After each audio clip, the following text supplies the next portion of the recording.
La province de Luxembourg est reconnue comme province Maya. Ça veut dire que pour elle, elle a vraiment comme souci de préserver la biodiversité. Nous avons d'ailleurs un domaine provincial, qui est le domaine provincial de Miroir, dans lequel nous développons vraiment la biodiversité et dans lequel nous avons aussi des ruches où on fait du miel, où on travaille vraiment l'apiculture. Et je peux déjà vous annoncer que le dernier week-end de juin, nous allons fédérer vraiment toutes les associations qui travaillent par rapport aux abeilles, par rapport au miel. Et nous allons reprendre le salon du miel, donc fédérer le salon du miel. Et ça se passera le dernier week-end de juin au domaine provincial de Miroir. Et donc j'invite vraiment toutes celles et ceux qui sont vraiment passionnés de miel, passionnés de la protection des abeilles, de venir nous rejoindre le dernier week-end de juin.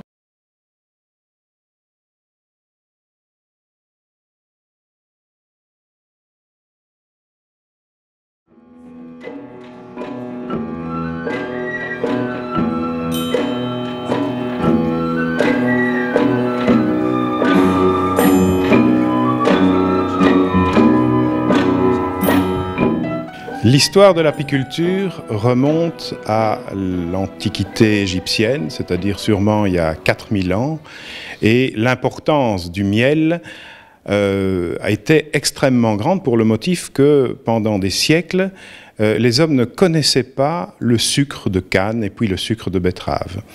Et le miel était donc un aliment extrêmement utile et coûteux, permettant de sucrer la nourriture.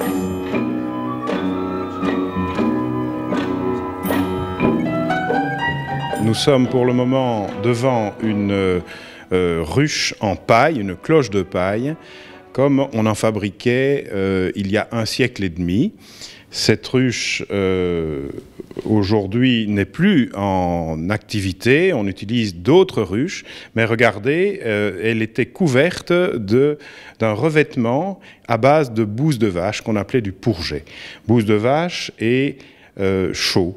Et les abeilles se portaient extrêmement bien à l'intérieur de ce type de ruche, en cloche de paille.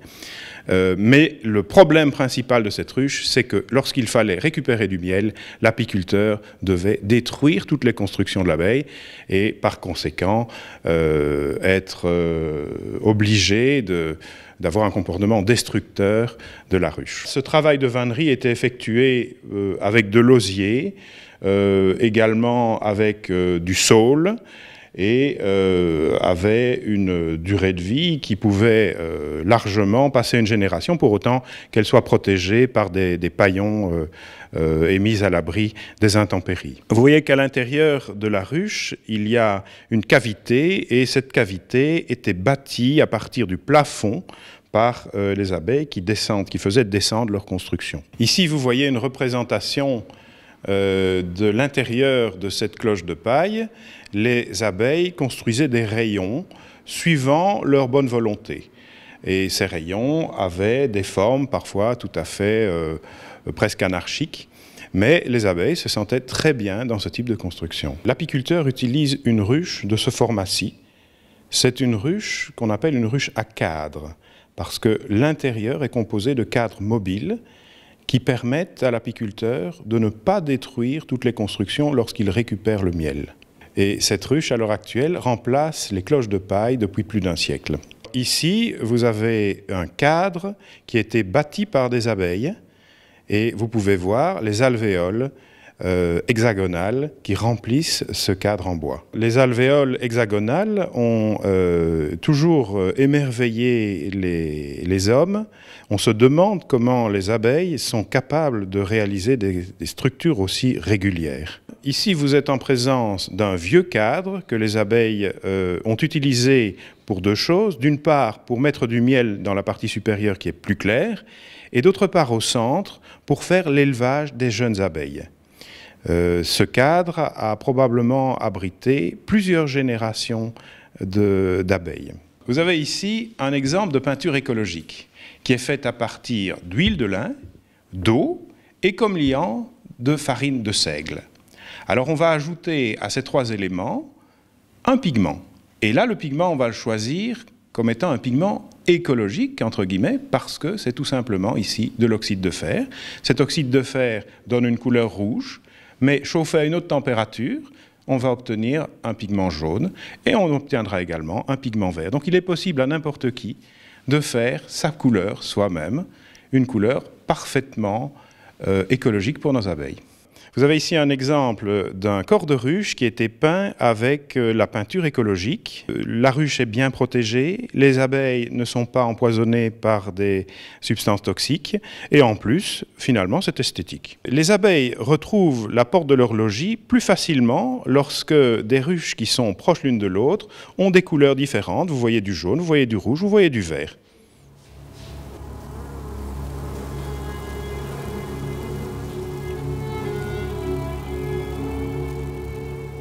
Je vais vous expliquer quelles sont les parties de la ruche à l'heure actuelle. Vous avez ici une ruche Voarno avec 3 parties, le toit, le plancher, le corps de ruche et une partie supplémentaire que l'on installe au cours de la belle saison qu'on appellera la hausse.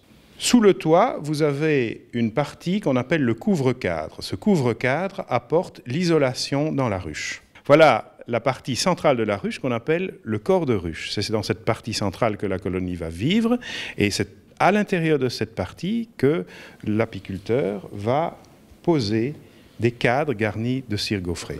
À l'heure actuelle, le plancher de la ruche est un plancher constitué d'un grillage, un plancher grillagé, avec la caractéristique, c'est qu'il laisse passer beaucoup d'air.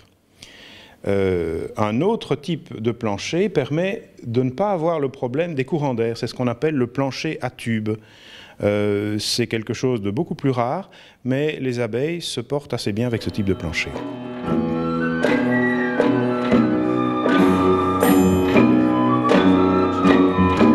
Nous avons ici une ouvrière qui va récolter du nectar et également du pollen.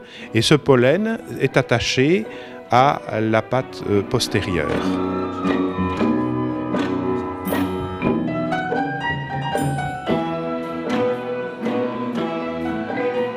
Le soleil fait fondre la cire qui s'écoule jusqu'à être récupérée dans le récipient ici.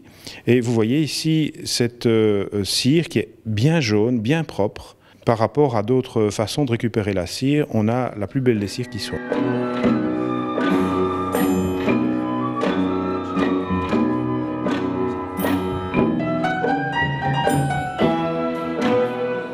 Voici un appareil un peu particulier, c'est un gaufrier, mais un gaufrier spécial pour les apiculteurs qui lui permet de faire des cires gaufrées.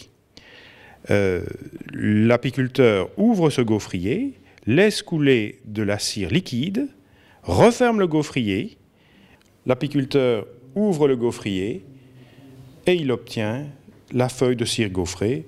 Ici, c'est un exemple rajouté. Voici ici une centrifugeuse que l'apiculteur appelle un extracteur qui permet, lorsqu'il installe les cadres pourvus de miel, de faire sortir le miel par la force centrifuge. Durant le XXe siècle, les apiculteurs ont importé des abeilles d'Italie. Ces abeilles italiennes ont une génétique qui les prédispose à se comporter en Belgique, dans les Ardennes notamment, comme si elles étaient en Toscane ou dans le Piémont. Par conséquent, la façon d'élever leur ponte en automne va être tout à fait excessive par rapport à nos rudes hivers ardennais. Et cela va obliger l'apiculteur à garnir la ruche de réserves, et en particulier de réserves qu'il va chercher dans des bidons de sucre.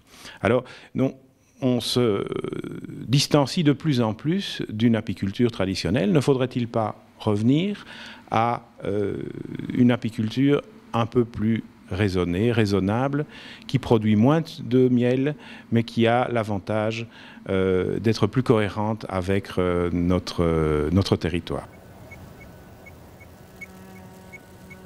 L'apiculteur qui choisit d'élever des abeilles noires choisit de respecter un environnement qui lui a été donné au départ. En n'utilisant pas des abeilles étrangères, il respecte des conditions que la nature a mis en place pendant des centaines de milliers d'années.